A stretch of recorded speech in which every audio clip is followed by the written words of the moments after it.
Əməkdar artist Mətanət İskəndərli plastik əməliyyat etdirib. Bu barədə əməliyyatı icra edən həkim sosial şəbəkədə paylaşım edib. Belə ki, sənətçi bir müddət əvvəl üzündə endoskopik qaş və alın gərmə, orta üz və dərin plan üz gərmə etdirib. Əməliyyatdan öncə və sonraki fotoları paylaşılan müğənninin dəyişimi izləyicilər tərəfindən bəyənilib. Cabir İmanovun salonundayam, emalatxanasındayam və sizə bura dəvət edirəm. Baxın, Cabirin əl işləri bu saatda. Mərhum əməkdar artist Cabir İmanovun şəhərin mərkəzində mağazası var imiş. Bu haqda əməkdar artist Bəhram Bağırzadə paylaşım edib. O bildirib ki, Cabir mağazasında öz əl işlərini satırmış. Bu məkan dostumuz Cabir İmanovun ruhunun bir parçasını qoruyub saxlayır. Bizi çox erkən tərk edən Cabirin.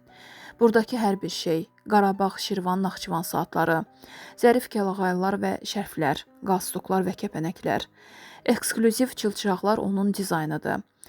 Burada Cabirin böyük və mərhəmətli qəlbindən doğulan ideyaları və istedadının zərrələri yaşayır, deyə Bəhram əlavə edib.